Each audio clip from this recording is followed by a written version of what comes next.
대구공항 활주로에 초대형 군용 수송기가 내려앉습니다. 기체에 선명하게 찍힌 건 UAE 국기였습니다. 세계 최고 부국이 왜 직접 비행기를 몰고 한국까지 날아왔을까요? 이란발 미사일 수백 발이 쏟아지던 2026년 3월, 그들이 급하게 실어간 건 바로 천궁 미사일이었습니다. 실전 요격률 96%, 미국 패트리어트 절반 가격.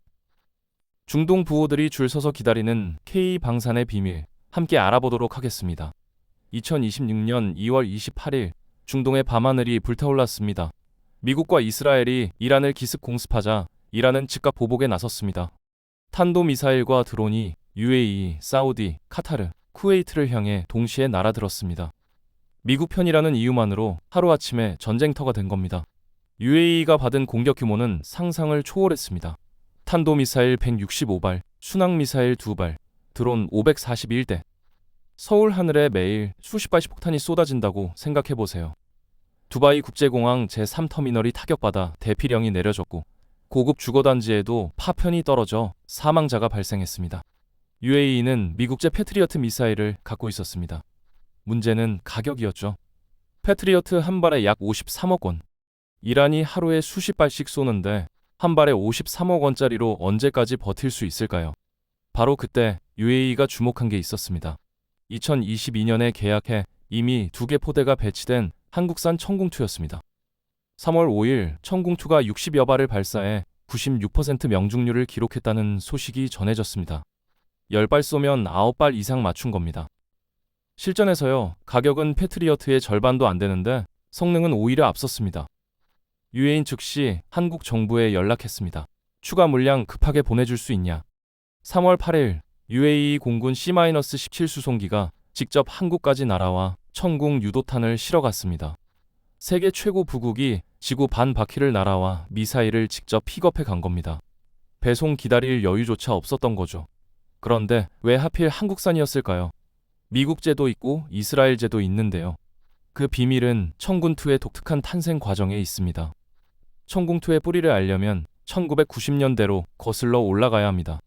당시 한국군은 고민이 깊었습니다. 북한 미사일을 막을 방공 시스템이 필요했거든요. 선택지는 2개였습니다. 미국제 패트리어트를 사거나 러시아제 S-300을 사거나. 패트리어트는 비쌌습니다. S-300은 쌌지만 미국 눈치가 보였죠.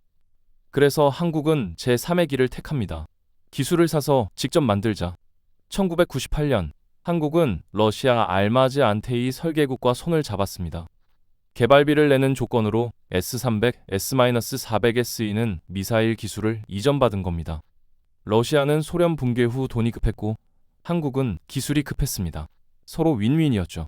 이 협력으로 한국은 천궁을, 러시아는 S-350BTR를 개발했습니다. 쌍둥이처럼 같은 뿌리에서 나온 겁니다. 덕분에 천궁은 러시아 미사일의 장점을 물려받았습니다. 대표적인 게 콜드 런칭 방식입니다. 쉽게 설명하면 이렇습니다. 미사일을 바로 점화하는 게 아니라 압축 공기로 먼저 공중에 튕겨 올린 다음 엔진을 켜는 거예요. 이렇게 하면 360도 어느 방향에서 와도 즉시 대응할 수 있습니다.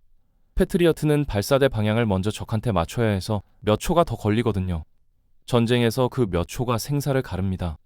그런데 한국은 여기서 멈추지 않았습니다. 러시아 기술을 그대로 베끼지 않고 한국식으로 업그레이드했습니다. 러시아가 공급하려던 레이더는 성능은 좋았지만 아날로그 방식이라 정비가 어려웠습니다. 한국은 이걸 국산 디지털 레이더로 교체했습니다. 러시아의 튼튼한 하드웨어에 한국의 정밀한 IT 기술을 얹은 겁니다. 결과물이 바로 천궁2입니다. 러시아제 미사일의 기동성과 한국제 전자장비의 정밀함이 합쳐진 하이브리드 무기가 탄생한 거죠. 가격은 패트리어트의 절반, 성능은 동급 이상. 이게 중동 국가들이 열광하는 첫 번째 이유입니다. 그런데 싸고 좋은 무기가 한국산만 있는 건 아니잖아요. 중국도 무기를 팔고 러시아도 팝니다. 왜 하필 한국산에 줄을 서는 걸까요? 중국도 무기를 팝니다. 그것도 아주 싸게요. 대표적인 게 VT4 전차입니다. 중국이 세계 최고 가성비 전차라고 홍보하며 수출한 물건이죠. 태국, 파키스탄, 나이지리아가 이 전차를 샀습니다. 처음엔 다들 좋아했습니다. 가격이 워낙 싸니까요. 그런데 2025년 말 태국에서 문제가 터졌습니다. 태국 캄보디아 국경 분쟁에 투입된 VT4 전차에서 포신이 폭발하는 사고가 연달아 발생했습니다. 적의 공격을 받은 게 아닙니다. 자기 주포를 쏘다가 터진 겁니다. 알고 보니 VT 마이덴사의 포신 수명은 500발, 한국이나 미국 전차의 절반도 안 되는 수준이었습니다. 태국군 반응은 싸늘했습니다. 오히려 1970년대에 만든 미국 제48 전차를 더 신뢰하는 상황이 벌어졌습니다. 50년 된 골동품이 최신형 중국 전차보다 믿음직하다니 아이러니하죠. 원래 태군 VT-4를 150대 도입할 계획이었습니다. 하지만 결국 60대만 사고 추가 구매를 중단했습니다. 문제는 전차만이 아닙니다.